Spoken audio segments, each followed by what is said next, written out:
Combien sont prêts ce matin pour une parole de Dieu pour vous? Alléluia. Amen, gloire à Dieu. Ce matin, vivre dans la présence de Dieu. Je pense que c'est le désir de tous les enfants de Dieu de vivre dans la présence de Dieu. Je ne sais pas si vous avez le goût d'être dans la présence de Dieu, mais je pense qu'un enfant de Dieu, il a le goût d'être dans la présence de Dieu. Et la semaine passée, on a parlé de la présence manifestée de Dieu. Et je veux vous encourager d'aller écouter ce message-là sur le site web. Ça va changer votre façon de voir la présence manifestée de Dieu. Ça va vous encourager énormément. Parce que oui, Dieu est présent partout. Oui, Dieu est présent en nous. Mais Dieu veut aussi manifester sa présence pour nous. Et lorsqu'on fait appel à lui, Dieu se manifeste et agit en notre faveur. Mais si on ne l'appelle pas, oui, il est là, mais il ne se manifeste pas nécessairement. Et on veut s'encourager non seulement à vivre l'omniprésence de Dieu, que Dieu est présent partout, mais on veut vivre aussi la présence manifestée de Dieu. Mais on a un gros problème. Combien est-ce qu'il y en a qui savent qu'on a un gros problème? Personne ne lève sa main. Mais on a un gros problème parce que personne n'est parfait. Il est là le problème. Vu que personne n'est parfait, ça veut dire que ça nous arrive de pécher. On n'ose pas le dire parce que c'est un gros mot, pécher, mais peu importe qu'on ose le dire ou pas, comme on a tout dit, personne n'est parfait, ça veut dire que nous péchons. Nous désobéissons parfois au Seigneur Jésus. Et c'est ça le problème. Fait que, qu'est-ce qui arrive à la présence manifestée de Dieu lorsque nous péchons? On va répondre répondez pas, on va répondre à ça ce matin. On va répondre à ça ce matin. Qu'est-ce qui arrive? On invite la présence de Dieu à se manifester à nous et Dieu se manifeste. Mais lorsque nous péchons, qu'est-ce qui arrive à la présence manifestée de Dieu? On va regarder ça ce matin. On va regarder ça avec une couple d'exemples. On va regarder l'exemple de David. Le King David, le roi David. C'est peut-être un des meilleurs exemples par rapport à ce que je suis en train de partager là. Plusieurs connaissent ses péchés. Si vous ne les connaissez pas, je vais vous en nommer quelques-uns. Premièrement, il a commis un adultère avec la femme d'un de ses hommes de guerre. Pendant que tous les gars étaient partis, les boys étaient partis à la guerre, lui, il n'a pas été à la guerre parce que c'était le roi, fait qu'il avait, je ne sais pas, quelques privilèges que d'autres n'avaient pas.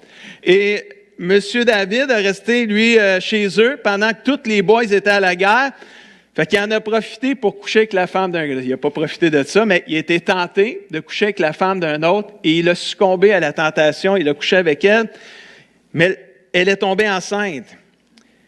Et si vous lisez son histoire, il a essayé de camoufler son péché, mais sans succès.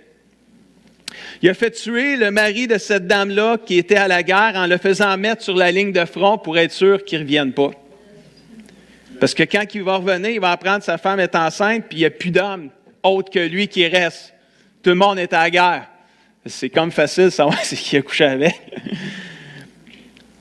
Alors David, pendant un bon bout de temps, il a essayé de camoufler ses péchés. Il a vécu dans un sentiment de culpabilité, de sécheresse spirituelle, parce qu'il n'avouait pas ses péchés à Dieu. Il essayait de les cacher, il essayait de les camoufler. Je ne sais pas comment tu te sens aujourd'hui dans ta vie spirituelle, mais quand David était dans cet état-là, sa vie spirituelle était sécheresse. Peut-être que ta vie spirituelle est sécheresse ce matin. Mais caché dans le fond de ton cœur, il y a un cri désespéré pour être rempli de la présence manifestée de l'Esprit Saint et de Dieu. Qu'est-ce qui arrive à la présence de Dieu? Présence manifestée de Dieu quand nous péchons. On va regarder le psaume 32, versets 1 à 5, parce que c'est dans ce psaume-là que David répand son cœur. C'est dans ce psaume-là qu'on est capable de voir comment David se sentait quand il avait fait tous ces péchés-là. Et là, il dit, voici l'homme heureux, voici la femme heureuse. Dieu enlève sa faute, il pardonne son péché. Quelqu'un dit amen à ça ce matin. Oui, Dieu enlève sa faute, Dieu pardonne son péché. Ça, c'est quelqu'un que David dit, voici la personne heureuse. Y a-t-il quelqu'un qui veut que Dieu pardonne son péché ce matin? On n'est tous pas parfaits, on commet tous des péchés, on a tous besoin du pardon des péchés de Dieu. Et celui qui est pardonné de ses péchés, la Bible dit qu'il est heureux. Qui veut être heureux ce matin? Hallelujah! Voici l'homme heureux, verset 2. Il trompe personne. Le Seigneur ne tient pas compte de sa faute. Quelqu'un devrait dire un gros amen ici aussi encore. Écoute, qui veut que le Seigneur ne tienne pas compte de ses fautes? Wow! Ça, c'est la délivrance totale. Ça, c'est la vraie liberté, ça. Tu ne vis pas avec le sentiment de culpabilité parce que le Seigneur, il te pardonne, il te libère, puis il ne tient même pas compte de ta faute en plus. Qui veut servir un Dieu comme ça? Wow! Puis là, il dit, c'est là que ça commence. Verset 3, je l'ai souligné. Avant, je ne reconnaissais pas mes torts. C'est sûr, il est camouflé. Il essayait de les camoufler. Il ne reconnaissait pas ses torts. Puis là, qu'est-ce qui arrive là-dedans, ce temps-là? Là? Bien là, je me plaignais toute la journée.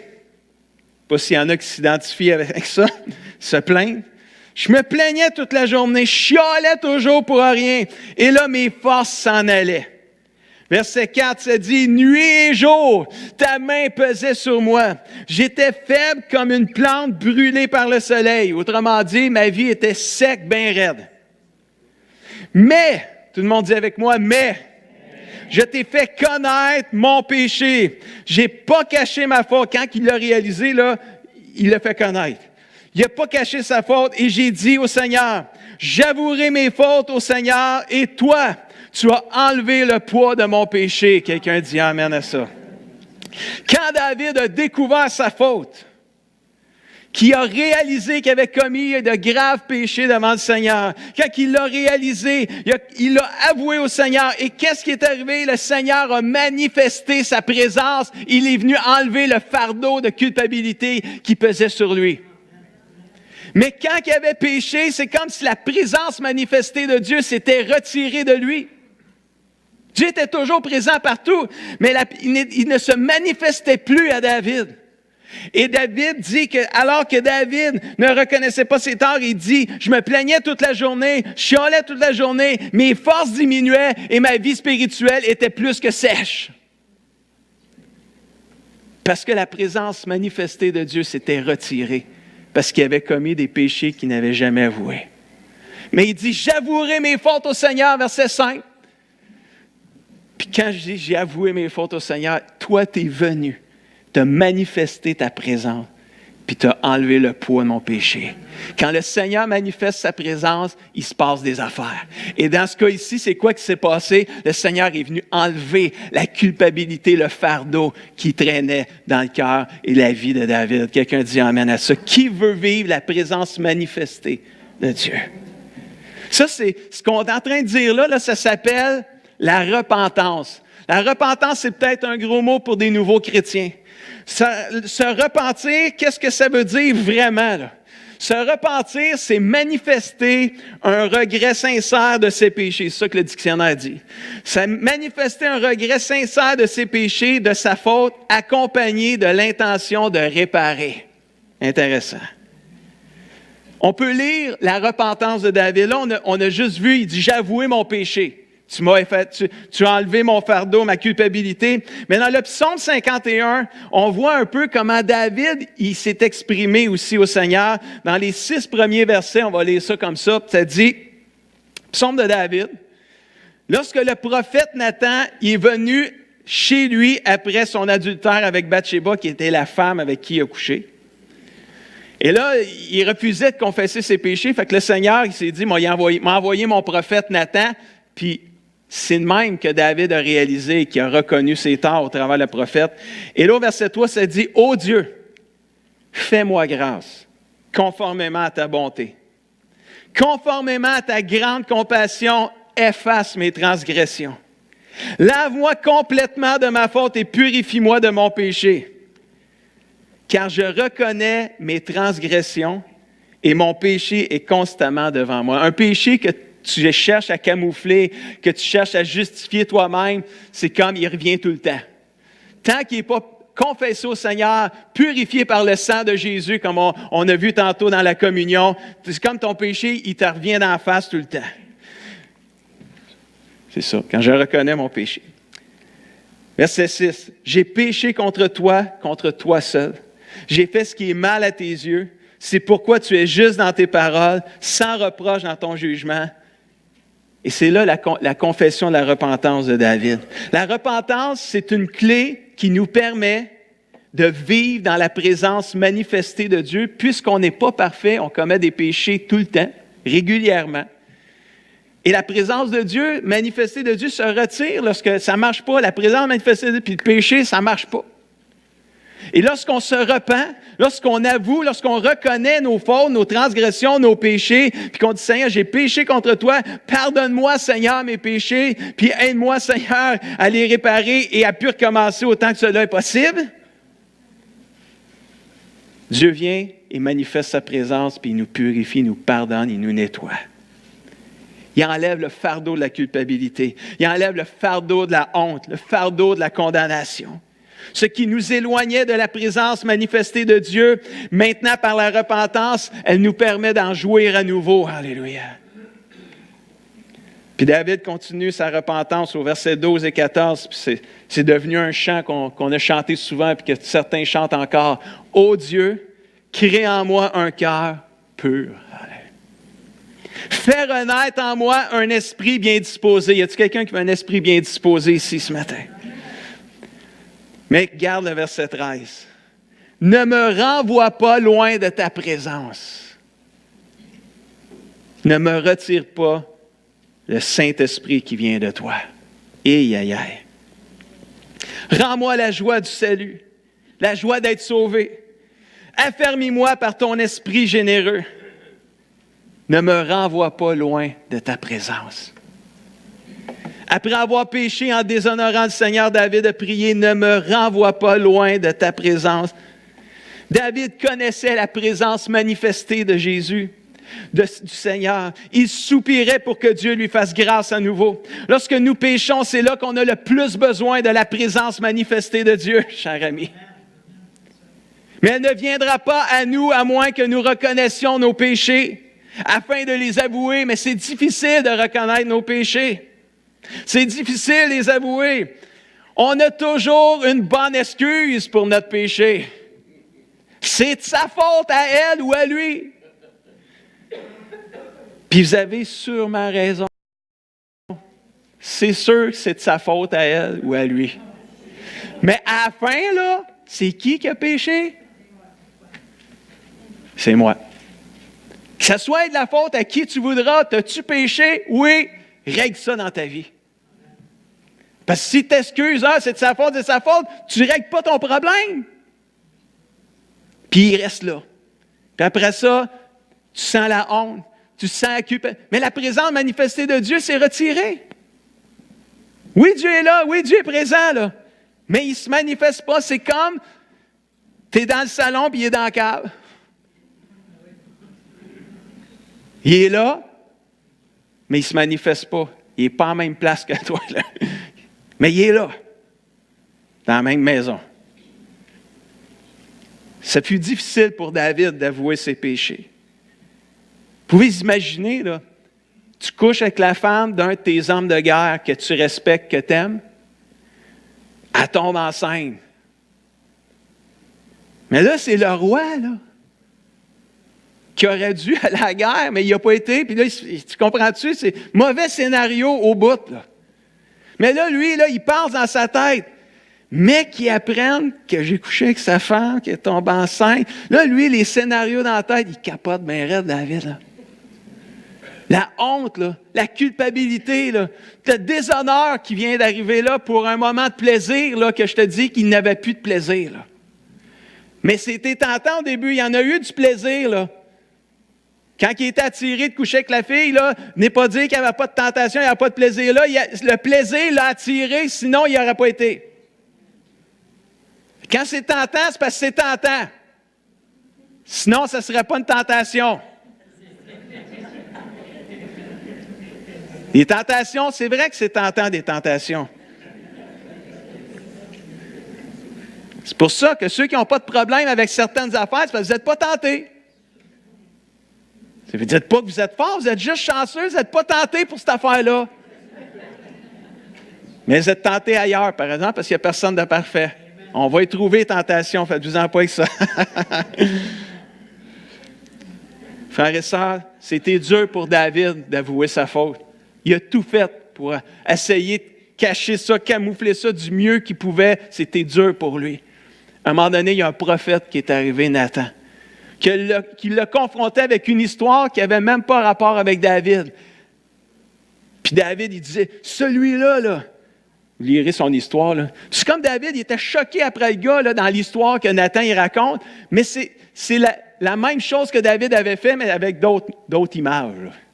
Puis là, Nathan, il dit, c'est ça que tu viens de faire avec Uri, avec le mari, puis avec la femme. Et c'est là que David il a réalisé comment est-ce qu'il avait fait un déshonneur à Dieu. Puis c'est là qu'il s'est repenti. Mais par le temps qu'il a commis son premier péché, jusqu'à temps qu'il arrive là, il le dit dans le psaume 32, ma vie était sec. Je cachais mes fautes. Tant que je me cachais, je me plaignais. Je chialais. C'est sûr, Dieu, la présence manifestée de Dieu n'était plus là. Puis regardez bien ceci. Le prochain verset, là, vous allez être renversés. Puis si vous n'êtes pas renversés, c'est pas grave. Méditez-les. Psaume 32. Après que David il a dit, mais tant que je me taisais, avant que je reconnaisse mes fautes, j'étais sec, bien raide. Puis là, j'ai dit, j'ai reconnu mes fautes. J'ai dit, Seigneur, j'avoue mes fautes, j'avoue. Puis là, tu viens t'enlever le poids de ma transgression, le poids de ma culpabilité. Puis là, le verset suivant, dans le psaume 32, verset 6 à 8, il dit, c'est pourquoi, c'est David qui dit ça à Dieu. Il dit, c'est pourquoi tes amis fidèles, les amis fidèles pour nous aujourd'hui, c'est nous. C'est les chrétiens, c'est les enfants de Dieu. C'est pourquoi les gens du CCDM, on va le dire comme ça. C'est pourquoi, parce que personne n'est parfait, ça veut dire que tout le monde a péché. Donc, c'est pourquoi tes amis fidèles, les chrétiens du CCDM et tous les chrétiens du monde entier qui sont nés de nouveau, des enfants de Dieu, c'est pourquoi ces gens-là doivent tous te prier quand ils découvrent leur faute. Alléluia. Oh!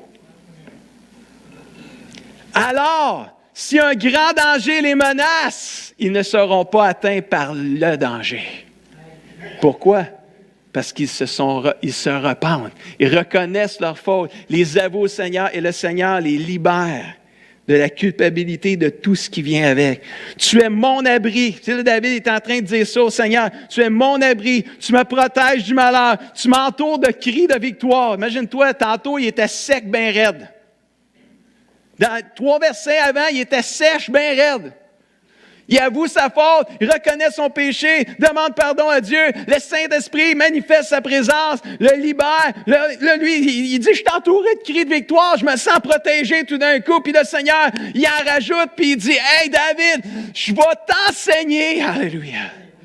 Je vais te donner un conseil. Je vais te montrer le chemin à suivre. Je vais garder les yeux fixés sur toi. Y a-t-il quelqu'un qui veut la présence manifestée de Dieu dans sa vie? Alléluia. Ça, je veux ça dans ma vie. Ça, là, c'est après tous ces péchés, là.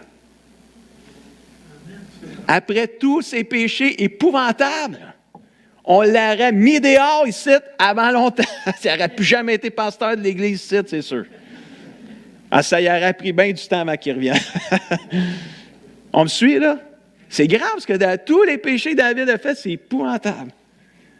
À partir du premier. Juste le premier, c'était déjà grave, mais tout ce qu'il a fait après, c'était épouvantable. Puis là, on arrive, il avoue ses fautes vraiment, il les découvre, il se repent de tout son cœur avec le désir de réparer. Puis le Seigneur vient manifester sa présence. Wow! Quand on découvre nos fautes, il ne faut pas chercher à les justifier, mes amis. Il faut les avouer comme David l'a fait. Puis si vous essayez de les cacher, là, le Seigneur, il est fort, puis pas à peu près. Si vous ne connaissez pas votre Dieu, là, vous allez le connaître un moment donné. Parce que tu peux cacher ça un bout. Mais c'est comme, j'ai déjà entendu un message qui dit « Cherche qu'un jour ton péché te retrouvera ». Tu peux prendre du temps, tu peux faire un bout, Mais à un moment donné, c'est comme ça revient. Ça revient en face. Puis David, c'est un peu ça. Quand le prophète est arrivé, c'est quand son péché il est retombé dessus. Là. Mes amis, je veux vous encourager. Le plus grand encouragement, c'est que personne n'est parfait. Ça veut dire quoi, ça? Ça veut dire que tout le monde pêche. Si tu as péché, tu n'es pas tout seul, mon ami. On ne fait pas tous les mêmes péchés. C'est sûr, on s'améliore, on est chrétien, on ne veut pas pécher personne, on aime Jésus. Là. Y a-t-il quelqu'un ici qui aime ça pécher? Là? Mais non, on ne lèvera pas la main, on est à l'église. Mais on pêche pareil, ça veut dire qu'il y a des tentations qui viennent nous... Vous me suivez ce matin, là. Je parle du combat spirituel, je parle de la vraie vie, là. Mais lorsque on pêche, on ne veut pas comme les autres le découvrent parce qu'on est orgueilleux. Il y en a qui n'osent pas le dire.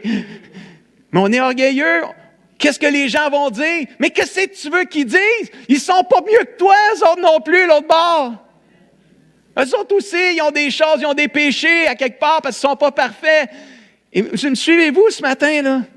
Pourquoi qu'on essayerait de justifier? Mais c'est ça l'ennemi. Il ne veut pas qu'on avoue nos fautes. Parce que lorsqu'on avoue nos fautes, l'Esprit de Dieu se manifeste. Alléluia! Et là, il guérit, il libère, il transforme, il transforme, il transforme. Alléluia! Stéphane, il transforme. Par la repentance, on invite la présence de Dieu à se manifester. Ça change les vies, mes frères et sœurs. Mais garder nos péchés cachés, essayer de les justifier, ça ne change rien, ça détruit au plus tôt. Il y en a un autre. Exemple. Jonas. Jonas. Plusieurs connaissent son histoire. Si vous ne la connaissez pas, vous rappelez-vous, peut-être vous avez déjà entendu à quelque part qu'il y a eu un gars qui était avalé par un gros poisson. C'est lui, Jonas. Dieu lui a demandé d'aller dans une ville qui s'appelle Ninive. Et la mission qu'il avait, c'était d'annoncer, c'était d'inviter les gens de cette ville à se repentir, à se tourner vers le Seigneur, à se repentir de leurs péchés sous peine de subir le jugement de Dieu. Quelle belle mission! Mission Ninive, comme mission Haïti. Ou autre mission, mettez le pays. Mission Québec, mission Québec, on a besoin, il y en a beaucoup qui ont besoin de Jésus ici aussi. Là. Il y avait une mission, puis Jonas, il a décidé de désobéir, puis il a dit non, j'y vais pas. Je les aime pas, les Ninivites, j'y vais pas. Puis là, c'est comme si le Seigneur disait à Jonas, tu t'en vas dans le sud. Non, ça doit être dans le nord, probablement. Dans le nord de Ninive, moi, j'ai dit non, je m'en vais dans le sud. Plus tentant d'aller dans le sud que dans le nord. Puis là, il pense qu'il va s'en sortir comme ça. Tu ne peux pas fuir l'omniprésence de Dieu, mes amis. C'est quoi l'omniprésence de Dieu? C'est Dieu qui est présent partout. Dieu a envoyé une tempête alors que Jonas était en bateau pour fuir l'appel de Dieu, l'obéissance, sa mission. On connaît cette histoire-là. Les gens ont jeté Jonas, les gens du bateau, ils ont jeté Jonas à la mer après consultation, puis la tempête qui était sur la mer. Après consultation, Jonas, il savait que c'était lui la cause de la tempête. Il savait qu'il avait désobéi, puis c'est comme Dieu le rattrapait, là. Mais là, il y avait plein de monde qui était en danger aussi à cause de Jonas, là, tu sais. Puis ils ont dit, jetez-moi dans l'eau, c'est de ma faute, c'est moi là, qui ai désobéi à Dieu, c'est de ma faute, c'est moi qui ai entraîné tout ça, jetez-moi dans la mer. Puis le Seigneur avait pitié de Jonas, il avait miséricorde, il a envoyé un gros poisson qui l'a avalé tout rond. Bon, on ne cherchera pas comment est-ce qu'il est rentré dans le poisson, puis tu sais, c'est sûr qu'il l'a avalé tout rond. S'il l'a ramassé, on n'en aurait entendu parler. Fait qu'il l'a avalé tout rond, il s'est ramassé à quelque part dans les intestins, là, dans les côtes, je ne sais pas trop, là, mais il était là. C'est sûr que ce serait cool pour de vrai de voir comment ça s'est passé, mais il a fait quelque chose dans le ventre du gros poisson, Jonas, qu'il aurait dû faire avant. Mais comme tout bon chrétien, nous, des fois, on apprend les choses à la dure des fois. Il y a quelqu'un qui peut nous donner des bons conseils, on ne les suit pas. Il veut faire à ma tête. Bien, tu peux faire ta tête, mais le Seigneur, il t'aime assez qu'il va te prendre là, dans le détour, dans la curve, il va te prendre. Puis il a pogné de Jonas, puis il a envoyé un gros poisson parce qu'il serait mort dans la mer. Fait qu'il a comme venu vraiment secourir Jonas. Puis dans le gros poisson, dans le ventre du gros poisson, Jonas, qu'est-ce qu'il fait? La Bible dit, il prie le Seigneur. Écoute, c'est sûr que tu pries Dieu quand tu es rendu là. Mais il aurait dû faire avant. S'il l'avait fait avant, il aurait épargné cet événement-là. Là. Et qu'est-ce qu'il dit? Verset 3, il dit, « Je suis très malheureux. » Et là, nous, on connaît l'histoire, tu sais, puis on est un peu à froid dans cette affaire-là, puis on se dit, ben écoute, pourquoi tu n'as pas obéi, man? Tu aurais dû obéir sur le premier coup, ça aurait été bien plus facile. Mais là, c'est facile de dire ça après, hein? Tu aurais dû obéir, là, tu sais. Alors, il dit, « Je suis très malheureux, je crie vers toi, Seigneur, et tu me réponds. De la profondeur de la mort, j'appelle au secours. » Alléluia. Et tu entends ma voix. Tu m'as jeté dans un trou profond au cœur de la mer. Bon, ça ici, quand je lisais ça, je me disais, tu m'as jeté. Je me demande plutôt si c'est pas Jonas lui-même qui s'est jeté. Tu sais, oui, c'est comme, il a été jeté dans le cœur de la mer.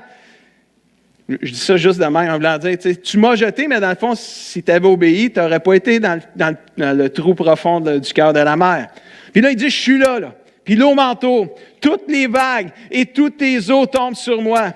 Et moi, je dis, écoutez bien ceci, tu m'as chassé loin de tes yeux.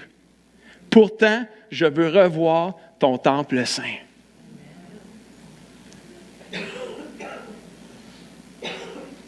Suivez-vous là, ce qu'il est en train de dire là?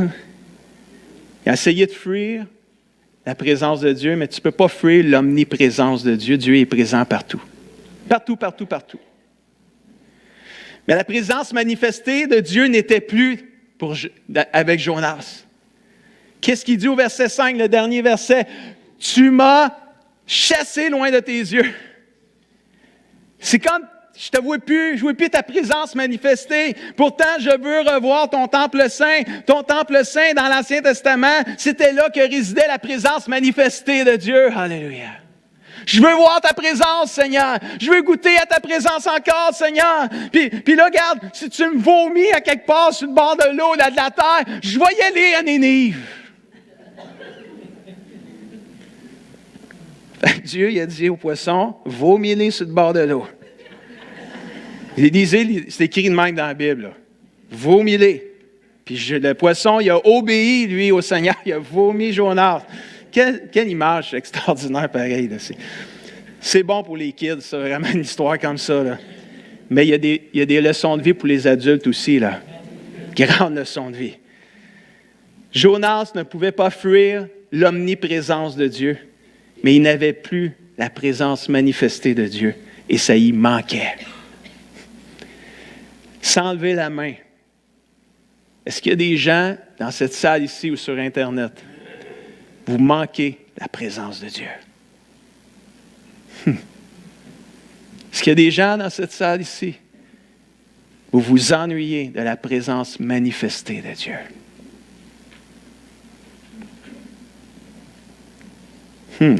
Bonne question. La repentance invite la présence manifestée de Dieu. Mettez pas ça sur la faute de l'Église. Tu es l'Église.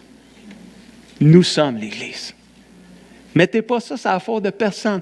Si tu manques la présence de Dieu, mets-toi à genoux puis invite le Seigneur à venir manifester sa présence. Il va venir se manifester. Attends pas après l'Église, tu es l'Église, mon frère, ma soeur. Amen. Et là, sur le point de mourir, il réalise son état, il fait appel à Dieu. Il demande de manifester sa présence et de venir à son secours. Et Jonas, alors qu'il s'est retrouvé sur le bord de l'eau, il a obéi cette fois-ci. Et il est allé dans la ville de Ninive, aller prêcher la repentance, faire sa mission, puis aller dire aux gens, tournez-vous vers le Seigneur et demandez pardon pour vos péchés. Et il y a des centaines de milliers de gens dans la ville de Ninive qui se sont repentis de leurs péchés et ont été sauvés. Quelqu'un dit amen à ça. Le péché nous retire de la présence manifestée de Dieu, mais la repentance nous la ramène. Alléluia.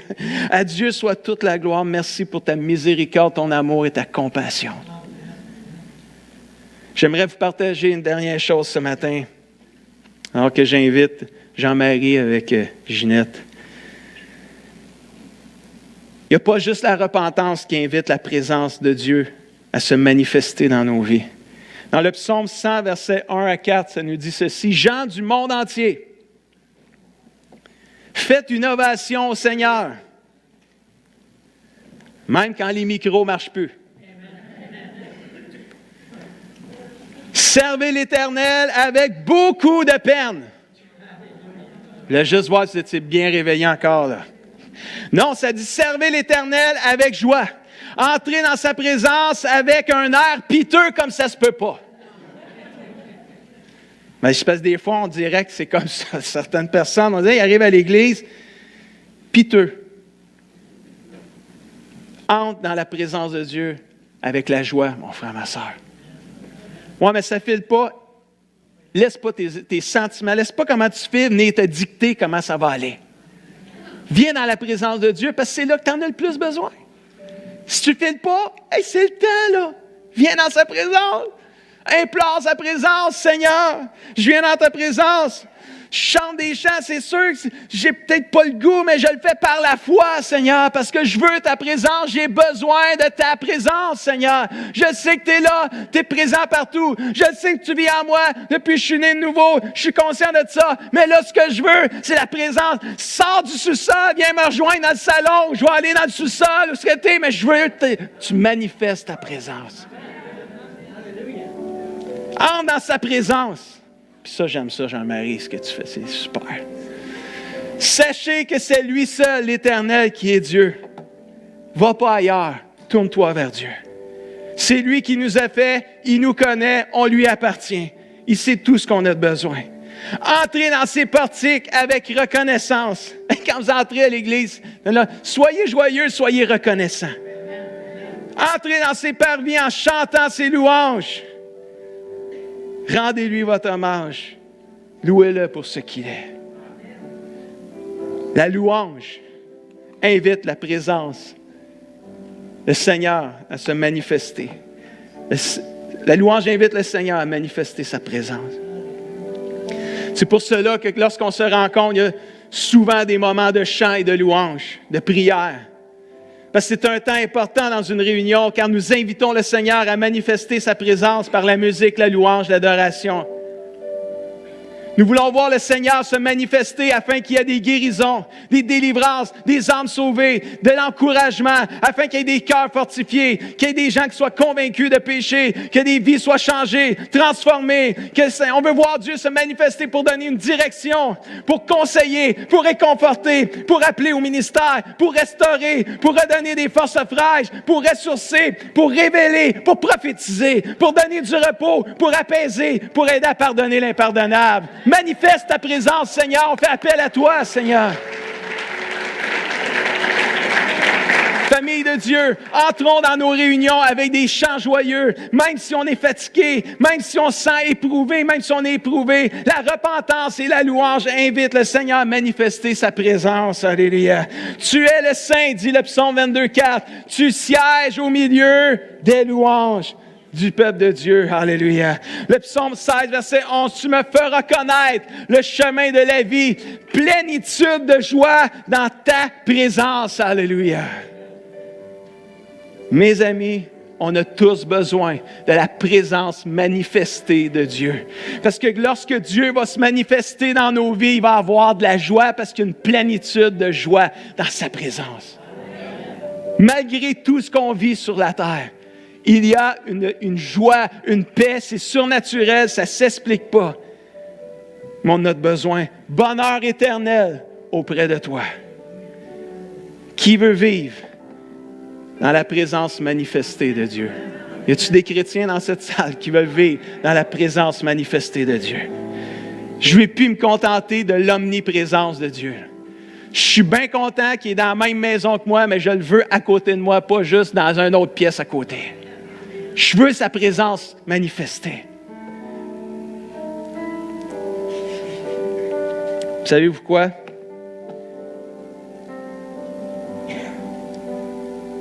Dieu veut aussi vivre comme ça avec nous. Dieu veut manifester sa présence. Il veut qu'on vive avec sa présence manifestée. Mais lorsqu'on lui désobéit, lorsqu'on ne l'écoute pas, c'est comme on est indifférent, il se retire. Il est toujours là, mais il ne se manifeste plus. Parce qu'on est comme, on le met de côté. On ne l'invite pas, puis Dieu ne s'impose pas à nous autres. Contrairement à certaines personnes sur la terre qui des fois s'imposent, Dieu ne s'impose pas. Dieu il attend l'invitation. Des fois, il va t'inviter. Il va te la lancer, l'invitation, comme là, c'est comme s'il peut se servir de moi, il pourrait se servir n'importe qui d'autre, là. C'est juste parce que c'est moi qui prête. Puis là, il peut se servir de moi pour vous inviter à venir dans sa présence, comme là, je vous encourage. Dieu, il vous dit, venez dans ma présence. Je vous invite, come on down. Venez dans ma présence, je vous invite. Tu vas-tu répondre? C'est ton choix. Moi, je ne te forcerai pas. Dieu ne me force pas, moi, je ne veux pas te forcer non plus. On est libre. On est libre d'entrer dans sa présence. Il nous invite ou on fait appel à lui. Il y a une chose qui est sûre, que si on fait appel à lui, lui, il va venir. Si lui fait appel à nous, je ne sais pas si nous, on va y aller. Mais si nous, on l'appelle, lui, il va venir. Ça, c'est sûr, il attend après ça. Nous pouvons quitter sa présence lorsque nous péchons. Mais nous pouvons la retrouver quand nous reconnaissons à vous nos péchés. Nous invitons le Seigneur à manifester sa présence lorsque nous chantons, louons et adorons son nom. Par la louange, la musique et la repentance. Est-ce qu'on peut se lever ensemble? Oh, Jésus est bon.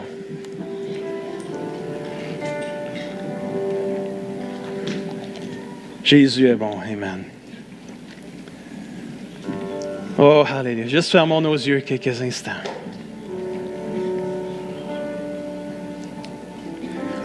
Juste avant de prendre un temps de prière, est-ce qu'il y en a dans cette salle? Vous aimeriez donner votre vie à Jésus-Christ. Vous avez jamais... Oui, je vois ta main. Oui, je vois ta main. Amen. Vous avez... Oui, je vois ta main. Il y en a 3 personnes. Amen. Vous avez déjà... vous avez jamais invité Jésus dans votre cœur. Ceux qui l'ont déjà fait, c'est correct. Mais ceux qui ne l'ont jamais fait, je fais appel à vous ce matin. Vous aimeriez dire, Seigneur, viens habiter dans mon cœur. Parce que lorsqu'on croit en Jésus et qu'on le reçoit, on devient un enfant de Dieu. Alléluia. Et sa présence manifestée est accessible à partir de maintenant. Pas obligé d'attendre d'être parfait. Personne ne l'est anyway. Est-ce qu'on a d'autres personnes qui aimeraient dire oui à Jésus? Amen. J'aimerais vous inviter, les 3 personnes, ceux qui ont levé la main, j'ai manqué des mains, là, à juste venir me rejoindre en avant avec les personnes avec qui vous étiez. Amen. Amen. Merci Seigneur. Merci Seigneur. Amen. Viens moi. Amen. Juste approche-toi là, c'est bon. Viens, c'est quoi ton prénom? Jacques. Jacques. Super, Jacques. Amen. Joey. Amen. Viens Joey. Amen. Super. Amen. Alléluia. Bonjour Robert. Amen. Bienvenue. Amen. Gloire à Jésus. Gloire à Jésus. Amen.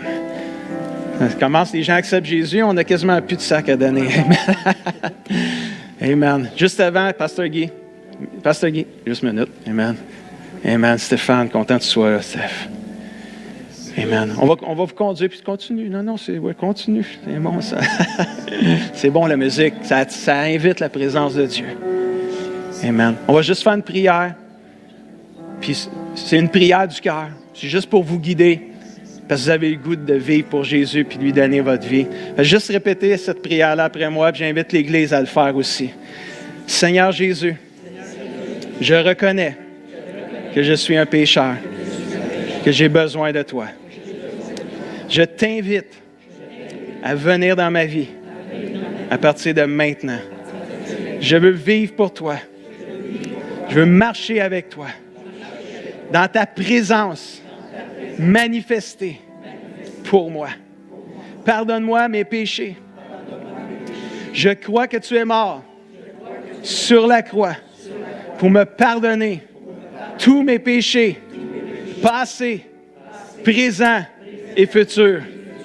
Merci Seigneur de venir habiter en moi et de faire ta demeure en moi. Aide-moi à vivre pour toi jusqu'à la fin. Au nom de Jésus. Amen. Est-ce qu'on peut rendre grâce au Seigneur ce matin? Amen. On veut juste prendre quelques minutes, juste aller dans mon bureau. Pasteur Guy va vous donner un petit cadeau à tout le monde. Vous êtes les bienvenus. Seigneur vous bénisse. Amen. Pour nous qui restons, j'aimerais ça qu'on puisse prendre un temps de venir dans sa présence, prendre quelques minutes avant d'aller dîner. Parce qu'on a tous besoin d'un temps dans sa présence. L'autel, elle va être ouverte. On va chanter « C'est auprès de Dieu que je veux être ». Amen. Je ne sais pas comment ça se fait que c'est rendu comme ça. Mais ouais. Oubliez parole, venez dans sa présence. Dis, Seigneur, je veux être près de toi. Praise the Lord. Ça veut juste dire, il est temps qu'on change tout ça, ces affaires-là. Là. Amen. C'est auprès de Dieu. Amen. C'est auprès de Dieu que je veux me taire. Quelques minutes, dis Seigneur, je t'invite, manifeste ta présence à moi ce matin. Peu importe ton besoin. Amen.